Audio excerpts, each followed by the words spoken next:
Hello అండి. రొయ్యల పచ్చడి అయితే పెట్టేశానండి. ఇంకా మరి రొయ్యల పచ్చడి ఎలా పెట్టాలి, ఏం కథ తెలుసుకోవాలంటే ఫుల్ వీడియో చూసేయండి. ఎక్కడ కూడా స్కిప్ చేయకుండా చూసేస్తేనే రొయ్యల పచ్చడి ఎలా పెట్టాను అన్నదైతే మొత్తం తెలిసిపోతుందండి. ఇంకా నేనైతే పచ్చడి పెట్టిన మరుసటి రోజైతే ఇలా వేడి వేడి అన్నంలోకి అయితే రొయ్యల పచ్చడి వేసుకొని అయితే తింటున్నానండి. ఎక్కువగా ఊరాల్సిన పనేమీ లేదండి. అప్పటికప్పుడు కూడా వేసుకొని తినచ్చేలాగా ఉంటుందండి. ఇంకా ఊరడానికి 2-3 రోజులు ఆగాలి అన్నట్టుగా ఏమీ ఉండదండి. ఇంకా అప్పటికప్పుడు కలిపిన తర్వాత వెంటనే కూడా తినేయచ్చండి.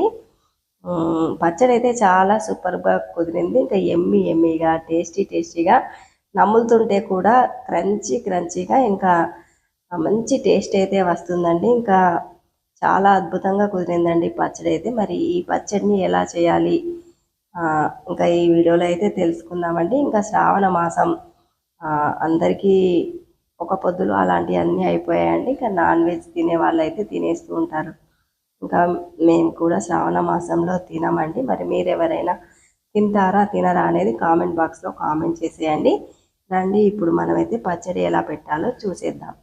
ఇంకా పచ్చి రొయ్యలండి ఇలా తీసుకువచ్చిన తర్వాత ఒక పాత్రలో వేసుకొని ఉప్పు పసుపు వేసుకొని కలపాలండి. ఇంకా దాంట్లో ఉన్న నీసు వాసన ఏమైనా ఉంటే శుభ్రమవుతుందండి. ఇంకా దీంట్లోకి అయితే ఒక 2 నిమ్మకాయలు కూడా రసం పిండి కలుపుకుంటే ఇంకా నీచు వాసన అంతా పోతుందండి. ఇలా ఫ్రెష్గా ఫిషెస్ అయినా అంతే అండి. సీ ఫుడ్ ఏదైనా కానీ ఉప్పు పసుపు నిమ్మకాయలు వేసి ఇలా చక్కగా అంతా పట్టించిన తర్వాత మనం వాటర్ పోసుకొని కడిగి పక్కన పెట్టేసుకోవాలండి. ఇంకా స్మెల్ ఏది రాకుండా ఉంటుంది, ఫ్రెష్గా కూడా ఉంటుందండి. నేనైతే ఎప్పుడు ఇలాగే చేస్తూ ఉంటానండి. నేను చేసినవన్నీ మీకు చూపిస్తూ ఉంటాను కదండి. ఇంకా నా పద్ధతిలో రొయ్యల పచ్చడి ఇలా కలిపి పెట్టుకున్న తర్వాత ఇంకా దీంట్లో ఇప్పుడు మనం వాటర్ పోసి కడిగేసుకోవాలండి. 2-3 సార్లు శుభ్రంగా వాటర్ పోస్తూ వంపేసుకొని కడిగేసుకుంటే రొయ్యలు ఫ్రెష్ అయిపోతాయండి. నాన్ వెజ్ అంటేనే నీసు వాసన అంటే ఇంకా నీసు వాసన కొంచెమైనా పోవాలి అంటే ఇలా నిమ్మకాయలు ఉప్పు పసుపు వేసుకొని కడుక్కొని శుభ్రపరచుకుంటే ఫ్రెష్గా చాలా బాగుంటుందండి. ఇంకా ఇప్పుడైతే మనం స్టవ్ పైన వీటిని పెట్టుకొని ఆయిల్ ఇంచాలండి. ఆయిల్ ఏది వేయద్దండి, అలాగే పెట్టేసి సిమ్లో పెడితే నీరు వస్తుందండి. మెల్లిగా నీరు వచ్చిన తర్వాత ఇంకా మంటని హైలో పెట్టుకోవాలండి. నీరంతా వచ్చేస్తుంది, రొయ్యల్లో ఉన్న నీరంతా బయటకు వచ్చి ఎగిరిపోవాలండి. ఒక్క చుక్క నీరు కూడా లేకుండా డ్రై అయ్యేదాకా ఇంకా పెద్ద మంట పెట్టి అలాగే ఉంచాలండి.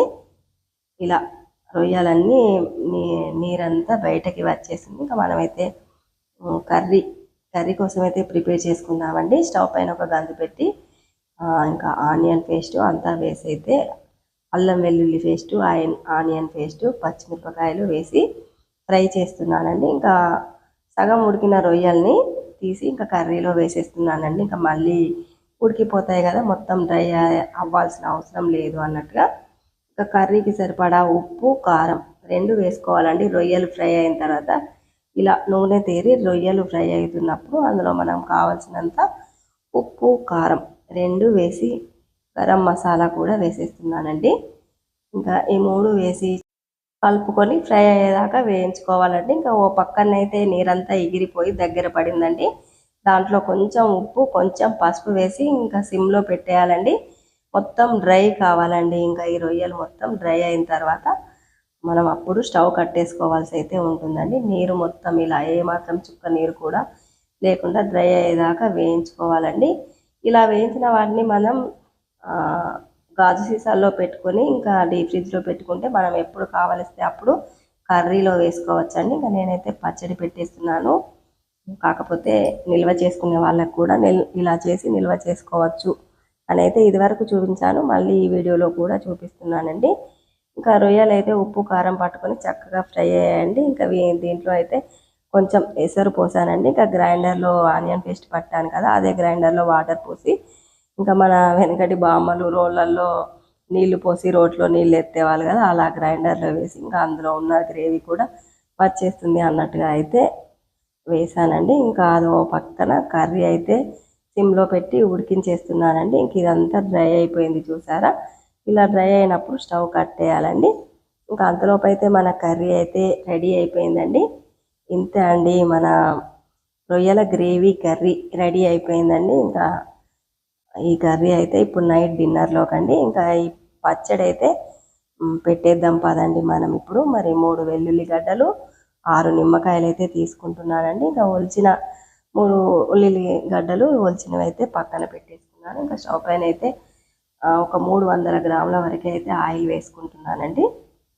ఇంకా వెల్లుల్లి, మనం పొట్టు తీసిన వెల్లుల్లి మొత్తం దంచి పక్కన పెట్టేస్తున్నాను.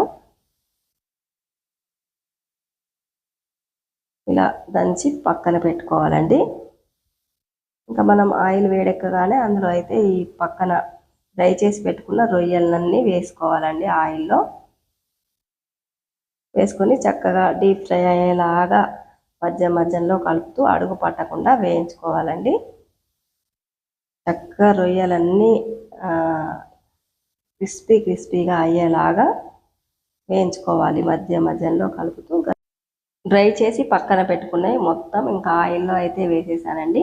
ఆయిల్లో వేయగానే ఇంకా దీంట్లో ఉన్న తడి మళ్ళీ బయటకు వస్తుందండి. ఇంకా బయటకు వచ్చిన తర్వాత దాంట్లోంచి నీరంతా ఎగిరిపోయి ఫ్రై అయ్యేదాకా స్టవ్ని నిదానంగా పెట్టుకొని మధ్యలో కలుపుతూ వేయించుకోవాలండి.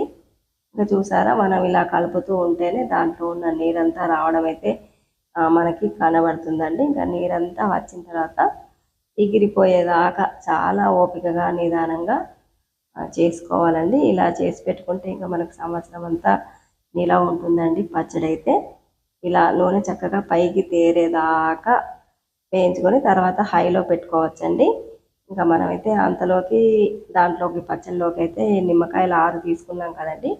6 నిమ్మకాయలని కట్ చేసి ఇంకా నిమ్మరసం అయితే ఒక గిన్నెలోకి అయితే తీసి పక్కన పెట్టుకుందామండి. ఇంకా 3 వెల్లుల్లి గడ్డలు అయితే తీసాను కదా, అందులోంచి అయితే ఒక సగం పక్కన పెట్టాను, సగం దంచేసానండి. ఇలా ఫ్రై అవుతున్నాయి చూసానండి, గోల్డెన్ బ్రౌన్ కలర్లోకి వస్తున్నాయి. ఇంకా మనం ఎంత క్రిస్పీనెస్ కావాలనుకుంటే అంతసేపు వేయించుకోవచ్చండి. ఇంకా దీంట్లో అయితే మనం ఇంకా దంచిన వెల్లుల్లి కూడా వేస్తే అది కూడా ఓ పక్కన ఫ్రై అవుతుందండి. ఇంకా మనకు రొయ్యలు ఆల్మోస్ట్ ఫ్రై అయ్యాయి అనుకున్నప్పుడు, ఇంకా చాలు ఇంకా సరిపోతుంది అనుకున్నప్పుడు అల్లం వెల్లుల్లి పేస్ట్ కానీ ఇంకా వెల్లుల్లి పేస్ట్ కానీ వేసుకోవాలండి. అందులో నేను ఒక 1/2 స్పూన్ వరకు మెంతులు కూడా వేసి వేయించుతున్నానండి. ఇంకా పైనుండి పోపు పెట్టాల్సిన అవసరం ఏమీ లేదండి. ఇంతే అండి. ఈ ఫ్రై అవుతున్నప్పుడే ఇందులో మనం అల్లం వెల్లుల్లి పేస్ట్ కానీ వెల్లుల్లి పేస్ట్ కానీ ఏది వేసినా పర్వాలేదండి. ఇంకా మనం వేసిన పేస్ట్ మొత్తం పచ్చి వాసన పోయేలాగా ఫ్రై చేసుకొని దించి చల్లార్చుకోవాలండి. ఇంతేనండి. ఇంకా పక్కన పెట్టుకుంటే ఇలా చక్కగా చల్లారిపోతాయండి. చల్లారిన వాటిలో మనం ఇప్పుడు పచ్చడి కావాల్సిన ఉప్పు, కారం, గరం మసాలా కలిపేసుకోవాలండి. ఒక గ్లాస్ కారం అయితే తీసుకుంటున్నానండి. అవి మొత్తం కిలో రొయ్యల పచ్చడి అండి. ఇంకా టీ గ్లాస్ కన్నా కొంచెం పెద్దదండి. ఈ గ్లాస్ కారం తీసుకుంటున్నాను.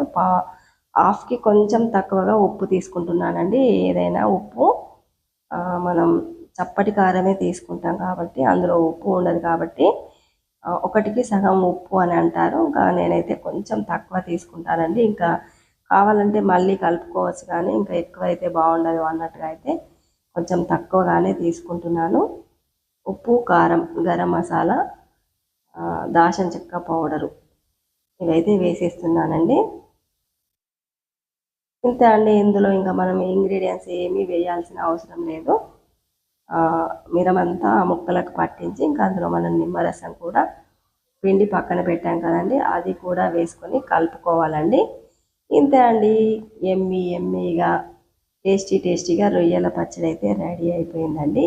చాలా సింపుల్గా ఈజీగా ఇంట్లోనే ఇలా రెడీ చేసుకుంటే మనం వేలకు వేలు ఖర్చు పెట్టాల్సిన అవసరం లేదండి.